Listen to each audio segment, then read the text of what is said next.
नमस्कार, मैं हूं अनिकेत सिंह और आप देख रहे हैं टीवी 45। एचएमपीवी वायरस देखते ही देखते चीन से निकलकर दुनिया के कई देशों तक पहुंच चुका है। भारत भी इसके प्रकोप से अब अछूता नहीं रहा है।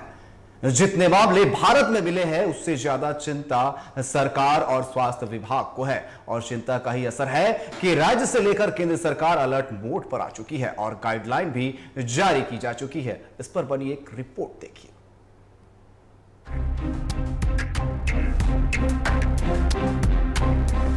चीन से निकला एक और वायरस पूरी दुनिया में कहर बनकर टूटने को तैयार है। इसकी दस्तक से पूरी दुनिया चिंता में डूबी हुई है। वायरस ये जरूर पुराना है, लेकिन इसका असर अभी भी पूरी तरह से व्याप्त है। इसकी चिंता भारत में पहुंचने लगी है। इस वायरस की दस्तक ने लोगों के जहन में कोरोना वायरस संक्रमण की बुरी यादों को ताजा कर दिया है। भारत में एचएमपीवी वायरस के अब तक 7 नए मामले आ चुके हैं। इसमें से 2 मामले कर्नाटक से आए हैं, जिसमें एक 3 महीने की बच्ची और एक 8 महीने का बच्चा है। 2 केस तमिलनाडु से, 2 केस महाराष्ट्र के नागपुर से और 2 केस गुजरात के अहमदाबाद से सामने आए हैं। अब राज्य भी पूरी तरह से युद्ध स्तर पर तैयारी कर रहे हैं। राज्यों के मामले बढ़ने के साथ सरकारों की चिंता भी बढ़ने लगी है। झारखंड सरकार ने इसको लेकर आज गाइडलाइन भी जारी कर दिया। स्वास्थ्य विभाग के प्रधान सचिव ने दिया एचएमपीवी से निपटने की तैयारियों में जुटने का आदेश। सरकार ने एचएमपीवी वायरस का संक्रमण पता लगाने के लिए जांच किट का दिया ऑर्डर। राज्य सरकार Indian council of medical research ने जारी किया गाइडलाइन के तहत जिलों को सिविल सर्जन को दिए गए तैयार रहने के आदेश। गाइडलाइन एचएमपीवी को लेकर स्वास्थ्य विभाग ने जारी किया एडवाइजरी। भीड़ वाले इलाके में मास्क का प्रयोग करने की दी गई हिदायत। सभी सरकारी अस्पतालों में बेड बढ़ाए जाने का दिया गया निर्देश। अस्पतालों में ऑक्सीजन की आपूर्ति सुनिश्चित करने का दिया गया आदेश। अब आइए कुछ इस वायरस के बारे में जानते हैं। साइंस डायरेक्ट के अनुसार इस वायरस की उत्पत्ति आज से लगभग 200 से 400 साल पहले हुई थी। इस वायरस की उत्पत्ति चिड़ियों से हुई थी। तब से लेकर अब तक यह वायरस खुद को बार बार बदलता रहा। इंसानों में इसकी खोज 2001 में हुई। वायरस खतरनाक नहीं है, ये सभी डॉक्टर्स बोल रहे हैं, लेकिन वायरस का बार बार रूप बदलना खतरनाक होता है। कोरोना से सीख लेकर सभी सरकारें इसको लेकर सजग है। इसीलिए तो खतरा बनने से पहले ही कई राज्यों की सरकारें अलर्ट मोड पर आ गई हैं। अब लोगों को भी सजग रहने की जरूरत है और सरकार के गाइडलाइन को पालन करने की जरूरत है। Bureau report TV 45। तो एचएमपीवी वायरस को लेकर के झारखंड में भी स्वास्थ्य विभाग जो है अलर्ट नजर आ रहा है। ऐसे में झारखंड के स्वास्थ्य मंत्री इरफान अंसारी ने भी इसको लेकर के चिंता जाहिर की। उन्होंने क्या कुछ कहा, ये पहले आपको सुनाते हैं। उसको लेकर कुछ आपने गाइडलाइन दिया है? तैयारी और एडवाइजरी कुछ जारी की है? नहीं, देखिए अभी तो सही है। एचएमपीवी जो वायरस चल रहा है, मीडिया में चल रहा है, लेकिन झारखंड में ऐसा कोई प्रकोप नहीं है। झारखंड में मैं हूँ, स्वास्थ्य मंत्री है, एक डॉक्टर मंत्री है। मैं पूरी तरह से इसको मॉनिटरिंग कर रहा हूँ, वॉच कर रहा हूँ। अभी तक कोई अफेक्टेड नहीं हुआ है। आज सभी सिविल सर्जन से मैंने सेक्रेटरी को मैंने निर्देश दिया है कि उनसे वार्ता कीजिए और गाइडलाइन दीजिए ताकि फॉलो करें। और मैं I am waiting for the central minister का जो उनका जो गाइडलाइन आएगा, तो फिर हम लोग आगे उसका हम लोग पालन करेंगे। लेकिन मैं अपने तमाम लोगों को कहना चाहता हूँ कि ये एचएमपीवी जो वायरस है, इससे पैनिक होने की आवश्यकता नहीं है, डरने की आवश्यकता नहीं है। ये बिलो 5 साल और अप टू 70 ईयर्स उस पर इफेक्टेड हो सकता है, लेकिन इससे घबराने की बात नहीं है। झारखंड तैयार है, हमारे माननीय मुख्यमंत्री जी का है, तो मॉनिटरिंग करो। हम लोग मॉनिटरिंग कर रहे हैं और हमने सेक्रेटरी को कहा कि कोई लोग अगर बाहर से आ रहे हैं तो उसकी जांच कीजिए ताकि कोई हमारे झारखंडी कोई इन्फेक्टेड ना हो। जांच के लिए क्या कुछ जांच की आवश्यकता है नहीं। मैंने कहा पैनिक होने की आवश्यकता नहीं है, हमारे पास पर्याप्त साधन है हमारे पास। ठीक है सर, ठीक है, धन्यवाद सर। एक लाइन बाहर से जो लोग आ रहे हैं, चाहे वो रेलवे उनके लिए जांच कैसे? देखिए अभी तक सेंट्रल मिनिस्टर से कोई गाइडलाइन नहीं आया, डब्ल्यूएचओ से कोई गाइडलाइन नहीं आया है। आएगा उसके बाद हम लोग फॉलो करते हैं। जो सेंट्रल जो गाइडलाइन देती है उसके बाद हम लोग अपना उसको प्रिपेयर करते हैं, बट हम लोग तैयार हैं। ठीक, ऐसा इतना है ही नहीं तो फिर क्यों इस पर, लेकिन अलर्ट रहना, सावधानी बरतना अच्छी बात है। तो झारखंड में भी इसको लेकर के कई गाइडलाइंस जारी किए गए हैं, अस्पतालों में बेड बढ़ाने की भी बातें कही गई है। और इस पर अधिक चर्चा करने के लिए आखिर ये वायरस है क्या, कैसे ये वायरस फैल सकता है, उसके क्या रोकथाम है, इसको ज्यादा जानने के लिए हमारे साथ गेस्ट जुड़ चुके हैं। आईएमए के जो है महासचिव जो है शंभू सिंह, वो हमारे साथ जुड़ चुके हैं। साथ ही साथ डॉक्टर उत्कर्ष गुप्ता भी हमारे साथ जुड़े हुए हैं, वरिष्ठ डॉक्टर है। आप दोनों का हमारा साथ टीवी 45 में जुड़ने के लिए बहुत बहुत स्वागत है। पहले तो जिस तरीके से हम एचएमपीवी वायरस के बारे में बात कर रहे हैं, ये काफी जो है अब विकराल रूप धारण करता हुआ नजर आ रहा है। अगर हम चाइना की जो रिपोर्ट्स की बात करें या फिर अब पूरे भारत में भी ये रिपोर्ट्स जो है लगातार बढ़ते हुए नजर आ रहे हैं। ऐसे में अगर हम झारखंड की अगर बात करें तो इसको लेकर के भी एडवाइजरी जारी की गई है कि जो है बेडों की संख्या बढ़ाई जाए, ऑक्सीजन जो है उस सिलेंडर जो है उसे भी बढ़ाया जाए। तो कितना खतरनाक ये वायरस देखने को मिल रहा है उत्कर्ष जी? हाँ जी, धन्यवाद। मैं यही कहना चाहूंगा कि एचएमपीवी कोई नया वायरस नहीं है। एचएमपीवी एक पुराना वायरस है जो सर्दियों के सीजन में इसका संक्रमण होता है और बच्चों के अंदर इस तरीके का संक्रमण ज्यादा देखने को मिलता है। लेकिन इस बार जिस तरीके से चाइना से खबरें आ रही हैं, इस वायरस ने म्यूटेशन किया है और म्यूटेशन होने की वजह से इसका संक्रमण ज्यादा हो गया है और साथ ही इसका जो सिवियरिटी लेवल है वो भी बढ़ गया है। और इसी वजह से हमारे को उसकी तैयारियां पहले से ही कर लेनी चाहिए। हमेशा ये कहा जाता है कि बेटर यही रहेगा कि तैयारियां ज्यादा अच्छे से हों, इंस्टेड ऑफ बाद में हमारे पास जब भी संक्रमण ज्यादा हो जाता है और सिवियरिटी बढ़ जाती है उस समय दिक्कत आने से। लेकिन 10 से 12% इसका संक्रमण रेट हमेशा रहा है और ये कोल्ड कफ होके ही इससे पहले हम लोगों ने देखा था। इस बार भी यही देखा जा रहा है कि जो 2-3 केसेस हमारे यहाँ पे आए हैं उनमें से एक केस बेंगलोर वाला पहले ही डिस्चार्ज हो चुका है और माइल्ड फ्लू वाले सिम्टम्स ही उसको थे। तो हमें डरने की बहुत ज्यादा आवश्यकता नहीं है, लेकिन अपने प्रिवेंशन हमारे अपने हाथ में है। मास्क लगाना, हाथ धोना, भीड़ भाड़ वाले इलाके से बचना और हमारे घर के अंदर जो बुजुर्ग लोग हैं जिनको डायबिटीज, इम्यूनो कॉम्प्रोमाइज स्टेटस, कोई कैंसर से पीड़ित पेशेंट है, उन लोगों के लिए प्रिवेंशन बहुत ज्यादा जरूरी है और अपना बचाव उनको करना है। जी बिल्कुल, आप हमारे साथ बने रहे। शंभू जी भी हमारे साथ जुड़े हुए आईएमए के महासचिव जो है। शंभू जी, जिस तरीके से हम बात कर रहे हैं एचएमपीवी वायरस की, जिस तरीके से लगातार जो है भारत में आंकड़े बढ़ते हुए जा रहे हैं, ऐसे में झारखंड में भी इसको लेकर के जो है गाइडलाइंस जारी किए गए हैं। साफ तौर पर क्या ये खतरा जो है ज्यादा बढ़ता हुआ नजर आ रहा है और झारखंड का स्वास्थ्य विभाग कितना इसको लेकर के सजग है और कितनी तैयारियां जो है वो की गई है? अगर ये वायरस ज्यादा फैलता है तो क्या कुछ तैयारियां की जा रही है इसको लेकर के? शंभू जी,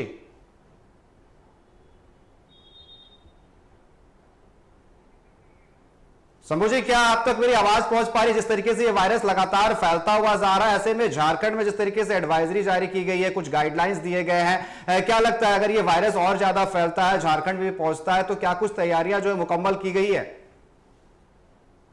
देखिए, अभी तक तैयारी एक तरह से कहिए शुरुआत है, चूंकि कोरोना वायरस का फेज हम लोग 2-3 साल पहले जो झेल चुके हैं और उस समय का जो उसका प्रकोप था उससे हम लोग सीख पाए हैं। इसलिए ऐसा कहा जा सकता है कि हम लोग अपने स्तर से एवं पब्लिक भी अपने स्तर से एजुकेटेड हो चुका है और वो तैयार है। केवल हम लोग को ये वॉचफुल रहना है कि कोई केस अभी झारखंड में आया या नहीं आया। अभी तक तो नहीं आया है, लेकिन सरकार भी इस मामले में तैयार हो रही है कि ऑक्सीजन का सप्लाई, बेड सुरक्षित करना एवं पब्लिक को अवेयर करना, ये सारी बातें चल रही है। हम समझते हैं कि कोरोना के से कम इफेक्टिव है, लेकिन ये भी उसी तरह से खतरनाक है। उसको यहाँ से आने में, झारखंड में पहुंचने में अभी देर है। तब तक हम लोग पूरी तरह से तैयार रहेंगे और एक दूसरे को मीडिया के माध्यम से, पेपर के माध्यम से लोगों को सजग कर चुके होंगे और तैयार करेंगे। जी बिल्कुल, जिस तरीके से कोई भी अगर बीमारी की अगर हम बात करते हैं, साफ तौर पर यह देखने को मिलता है, जिस तरीके से हमने कोरोना वायरस के समय पे देखा था कि उसके खौफ से लोगों के जहन में उस बीमारी को लेकर के डर बैठ गया था और इससे भी कई लोग जो है सदमे में चले गए थे और उनसे भी उनकी मौतें हो गई थी। क्या आप ये हिदायत देंगे कि लोगों के जहन में जो डर बैठ जाता है कहीं ये वायरस मुझे ना पकड़ ले, तो इसको लेकर क्या हिदायत देंगे आप शंभू जी? लोगों से हम लोग अपील करेंगे कि ये वायरस उतना खतरनाक नहीं है, ये बच्चों में निमोनिया कराता है, या जो अभी डॉक्टर साहब बता रहे थे कि जो हाई सेंसिटिव या इम्यूनो कॉम्प्रोमाइज व्यक्ति लोग हैं उनको हमें बचा के रखना है। अदरवाइज कोई डरने की बात नहीं है और इससे भयभीत नहीं होना है। जो सामने आएगा उसको हम लोग अच्छे तरह से फेस करेंगे। इसके लिए हम लोग पब्लिक को तैयार होने के लिए एडवाइजरी जारी करेंगे, माध्यम पेपर या मीडिया रहेगा। जी बिल्कुल, आप हमारे साथ बने रहे। एक बार फिर से हम उत्कर्ष जी का रुख करेंगे। उत्कर्ष जी, जिस तरीके से लगातार हम चर्चा कर रहे हैं और लगातार जो विशेषज्ञ बताते आ रहे हैं कि इससे डरने की बात नहीं, ये सालों पुरानी जो है ये वायरस है और इसकी खोज जिस तरीके से जानकारी मिली कि 2001 में हुई और इंसानों में जो ये पाया गया, लेकिन लोगों में खौफ बैठ जाता है। जिस तरीके से हमने कोरोना काल में देखा था कि जब चाइना से ये वायरस आई थी और इस बार भी ये वायरस जो है चाइना से ही पहुंच रही है, इसलिए लोगों में एक डर सा बैठ गया है। भले ही ये वायरस जो उतना खतरनाक ना हो, लेकिन लोगों के जहन में एक डर सा बैठ गया है कि चाइना से वायरस आया और पहले जैसी स्थिति ना हो जाए जिस तरीके से हमने कोरोना में देखा। तो इसको लेकर के क्या कहेंगे? मैं यही मीडिया के माध्यम से और मेरे पास जो पेशेंट्स आते हैं उन सबसे, कि आजकल जैसे जैसे इसके बारे में नॉलेज फैल रही है तो लोग आ रहे हैं, पूछ रहे हैं, हमसे सवाल कर रहे हैं, तो मैं सबको यही कहता हूं और यही कहना चाहूंगा कि पैनिक क्रिएट करने से उससे कोई सोल्यूशन नहीं निकलेगा।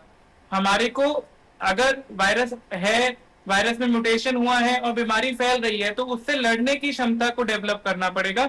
उससे बचने के लिए हमारे को अपने पैरामीटर्स को और उनके लिए मेजर्स लेने होंगे। पैनिक जब क्रिएट होता है उससे नुकसान ज्यादा होता है और फायदा तो उसका कुछ नहीं होता है। तो पैनिक नहीं क्रिएट करना है। ये वायरस इतना खतरनाक अभी दिखाई नहीं, वायरस की अगर हम बात कर रहे हैं उत्कर्ष जी, जिस तरीके से हम इस वायरस की बात करें, ज्यादातर ये बच्चों में देखने को मिल रहा है, ज्यादातर बच्चे जो इसमें ज्यादा इफेक्ट करें, आखिर इसका कारण क्या है? अगर मैं बात करूं इन्फेंसी स्टेट की, जो 1 साल तक के बच्चे होते हैं और 1 साल से 5 साल के बच्चे होते हैं, इनकी इम्यूनिटी कम होती है और कोई भी इन्फेक्शन जो होता है सर्दी लगने की वजह से ही बच्चों को जल्दी पकड़ लेता है और फ्लू का संक्रमण उनके अंदर हो जाता है। ऐसे ही जब ये वायरस एडल्ट्स के अंदर होता है तो एडल्ट्स की अपनी इम्यूनिटी पावर की वजह से ये नॉर्मल खांसी जुकाम की तरह से ही रह जाता है और इसलिए इसका इतना डेटा अभी हमारे पास अवेलेबल नहीं है। बच्चों में यही वायरस न्यूमोनिया का रूप ले लेता है जो थोड़ा सीवियर स्टेज के अंदर जाता है और जब हम उसके लिए इन्वेस्टिगेट करते हैं तो मेटान्यूमो वायरस का रिजल्ट निकल कर आता है। तरीके से हमने देखा था कोरोना के बाद जो उसके वेरिएंट जो अलग अलग निकल कर आ रहे थे, कभी बच्चों पर असर पड़ रहा था और खतरनाक होता जा रहा था। हमने देखा था कि पहला फेज निकलने के बाद जब दूसरा फेज आया तो उसका जब वेरिएंट जब चेंज हुआ कोरोना का तो वो और भी घातक साबित हो गया था। जिस तरीके से इस वायरस की हम बात कर रहे हैं 2001 से ये पहचान में आया, जिसके बाद से लगातार हर साल ये वेरिएंट जो है बदल कर सामने आ रहा है। जिस तरीके से जो चाइना से अपडेट सामने आ रहे हैं और चाइना से ये वायरस निकल कर सामने आया है, क्या ये वायरस जो है अपना वेरिएंट चेंज करेगा और जो चेंज करता हुआ आ रहा है धीरे धीरे खतरनाक होता हुआ नजर आ रहा है? तो क्या इसको लेकर क्या एंटीडोट बनाने की तैयारी चल रही है या फिर ये और घातक साबित हो सकता है आगे चल करके?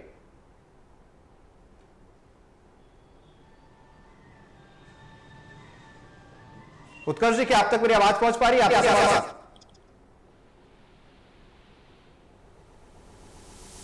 देखिए तो हम शंभू जी का रुख करेंगे एक बार। शंभू जी, जिस तरीके से हम चर्चा कर रहे हैं इस वायरस के बारे में, हमने कोरोना काल में जिस तरीके से देखा था कि जो वायरस का वेरिएंट है वो लगातार बदलता हुआ नजर आ रहा था। ऐसे में अगर हम इस वायरस की बात करें एचएमपीवी वायरस की, तो क्या ये अपना वेरिएंट जो है बदल सकता है और क्या और घातक साबित हो सकता है? फिलहाल तो अभी सामान्य बताया जा रहा है, लेकिन क्या इसका वेरिएंट बदलता है तो ये घातक हो सकता है? बिल्कुल, इसकी पॉसिबिलिटी हमेशा रहती है, म्यूटेशन होने का संभावना रहता है। वायरस म्यूटेशन के बाद ही ज्यादा खतरनाक हो जाता है, इसको हम लोग नकार नहीं सकते हैं। ये समय आने पर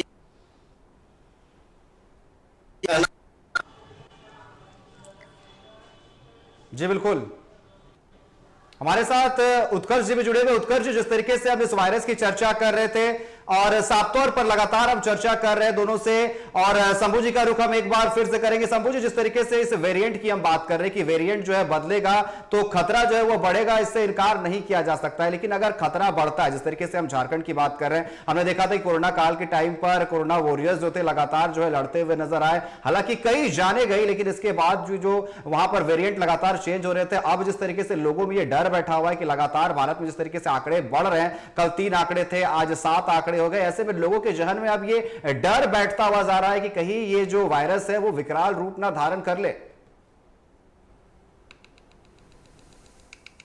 शंभू जी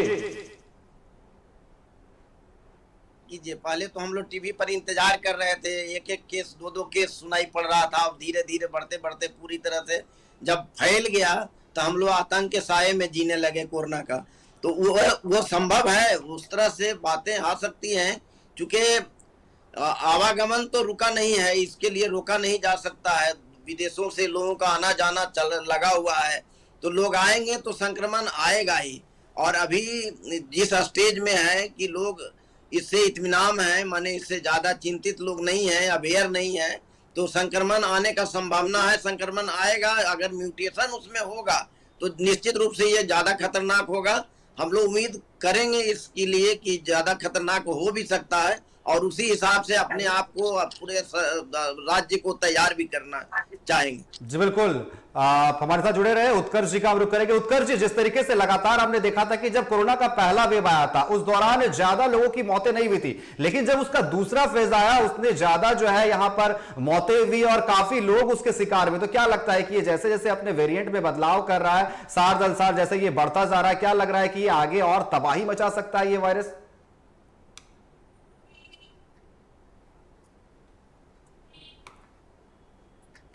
बताएगा, जब समय आएगा तब पता चलेगा। उत्कर्ष जी, क्या मेरी आवाज आप तक पहुंच पा रही है? चाबी एक तरह से उत्कर्ष जी, जिस तरीके से हमने कोरोना में देखा था कि जो दूसरा फेज था वहां पर काफी लोगों की जाने गई थी, क्या इस बार भी ऐसा हो सकता है कि जो इसका वेरिएंट चेंज हो रहा है तो इसमें ये बड़ा रूप धारण कर सकता है, लोगों को क्षति पहुंचा सकता है? उत्कर्ष जी, उसके हिसाब से ऐसा नहीं लग रहा है। ये निमोनिया तक जाता है, निमोनिया का इलाज करने पर ठीक हो जाते हैं। कॉमनली ये फ्लू के रूप में आ रहा है।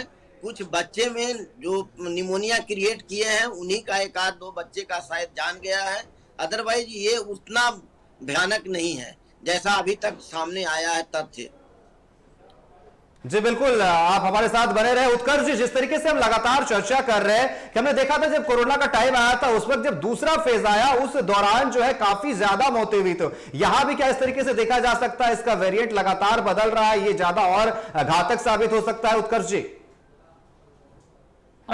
देखिए, आगे आने वाले समय के अंदर वायरस का क्या रूप होगा, उससे कितना संक्रमण होगा, ये अभी हमारे लिए प्रेडिक्ट करना काफी मुश्किल है।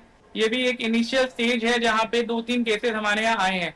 बट अगर मैं प्रीवियस डेटा के साथ लेके चलूं, मैं अपने एक्सपीरियंस और पिछले 10 साल का जो हमारा मेटान्यूमो वायरस का डेटा है उसकी बात करें तो ये इतना सीवियर इन्फेक्शन नहीं दिखाई दे रहा है, इतना सीवियर वायरल वो भी नहीं है। नॉर्मल एडल्ट्स के अंदर खांसी, जुकाम, बुखार, इस तरीके के सिम्टम्स 3 दिन के समय तक के हैं। बच्चों के अंदर ये एक माइल्ड न्यूमोनिया का रूप ले लेता है जो आने वाले 3 से 5 दिन के अंदर ग्रेजुअली ठीक भी हो जाता है। इसके थ्रू होने वाले मोर्टेलिटी रेट, जो डेथ्स की बात है, वो भी काफी कम है अभी प्रीवियस डेटा के अनुसार। और इवन अगर मैं चाइना की भी बात करूं, वैसे तो हमारे पास डायरेक्ट एक्सेस नहीं है वहां के डेटा का, बट जो वहां से खबरें आ रही हैं, वहां पे जो कॉन्टैक्ट्स हैं, जो वहां के डॉक्टर्स हैं, उसके अकॉर्डिंग मोर्टेलिटी ज्यादा नहीं है, बट हाँ संक्रमण बहुत ज्यादा है, जिसकी वजह से वहां पे दिक्कतें दिखाई दे रही हैं। जी बिल्कुल उत्कर्ष, जिस तरीके से लगातार जो है ये वेरिएंट अपना चेंज करता हुआ नजर आ रहा है, क्या इसका कोई एंटीडोट तैयार किया जा रहा है कि जिस तरीके से ये लगातार साफ तौर पर बढ़ता हुआ नजर आ रहा है? उत्कर्ष जी हाँ जी, हमारे यहाँ की हमारी सरकार ने और साइंटिस्ट ने इस चीज के लिए तैयारी करना शुरू कर दिया है कि जो वायरल है वहां से जो सैंपल्स हैं, हमारे जहाँ जो पेशेंट्स आए हैं उनसे जो सैंपल्स मिल रहे हैं उसके अंदर कौन सा ये स्ट्रेन है इसका वायरस का, और उसके अकॉर्डिंग उसके ऊपर काम करना स्टार्ट हो चुका है। बट ये भी अभी बहुत इनिशियल फेज के अंदर है। जैसे कि हमने देखा था कि कोरोना की वैक्सीन को बनने के अंदर टाइम लगा था, लगभग 1.5 साल के आसपास हमारे को लग गया था। उसी तरीके से इसके लिए भी अगर वैक्सीन वगैरह के लिए रिक्वायरमेंट है तो उसमें टाइम लगेगा, और अगर इन्फेक्शन आगे बढ़ता है, वायरस फैलता है, तो इसके ऊपर जरूर हम एक एंटीडोट के साथ में आएंगे। जी बिल्कुल, और सिविल सर्जन जो है प्रभात रंजन, उनका भी बयान इस पर सामने आया है। पहले वो सुनाते हैं आखिर उन्होंने क्या कुछ कहा इसको लेकर के। हाँ बिल्कुल, HMPV वायरस से हम लोग सतर्कता तो बरतनी है, हम लोग को भी, सबों को। सतर्क रहना है, लेकिन घबराने जैसी कोई बात नहीं है। और वैसा अभी तक जो है HMPV वायरस हमारे यहाँ पहले से भी है हमारे देश में। चाइना के लिए नया भी हो सकता है, हम उतना नहीं जानते हैं चाइना के बारे में, लेकिन यहाँ पर लोगों में है इम्यूनिटी इस वायरस के अगेंस्ट। जहाँ तक सरकार या हम लोग की बात है, विभाग की बात है, हम लोग पूरी तरह तैयार हैं। यहाँ पर आइसोलेशन वार्ड बना हुआ है, यहाँ ऑक्सीजन का कोई प्रॉब्लम नहीं है, हर एक बेड पर ऑक्सीजन है। PSA प्लांट काम कर रहा है अच्छे से, 24/7 हम लोग के यहाँ ऑक्सीजन है। किसी कारण से अगर कोई मैकेनिकल टेक्निकल प्रॉब्लम भी मशीन्स में होगा तो हम लोग के पास सिलेंडर है, जंबो सिलेंडर भी है, ऑक्सीजन कंसंट्रेटर है, तो हर तरीके से हम लोग ऑक्सीजन है। और इसमें मेनली वही ये भी कोविड की ही तरह है, लेकिन उतना खतरनाक नहीं है। तो शंभू जी और उत्कर्ष जी, आप दोनों का हमारे साथ जुड़ने के लिए और तमाम जानकारी साझा करने के लिए बहुत बहुत धन्यवाद। तो जिस तरीके से HMPV वायरस को लेकर के लोगों में एक डर सा बन गया है, जिस तरीके से लगातार जो है आंकड़े बढ़ते जा रहे हैं, भारत में कल जहां 3 आंकड़े थे आज 7 आंकड़े हो गए, ऐसे में लोगों में एक डर सा बन गया है कि आखिर क्या ये वायरस कोरोना के जैसा खतरनाक साबित हो सकता है। लेकिन हमारे जो विशेषज्ञ है वो साफ तौर पर बता रहे हैं कि इससे इतनी डरने वाली जरूरत नहीं है, ये सामान्य है और जिस तरीके से आप प्रिकॉशन ले सकते हैं और भीड़ भाड़ वाले जगहों से जाने से आप बच सकते हैं। अगर सामान्य बुखार होता है तो अपने नजदीकी स्वास्थ्य केंद्र में जा सकते हैं, डॉक्टर के पास जा सकते हैं और अपना इलाज करा सकते हैं। फिलहाल अभी के लिए बस इतना ही। बने रहे TV45 के साथ। नमस्कार।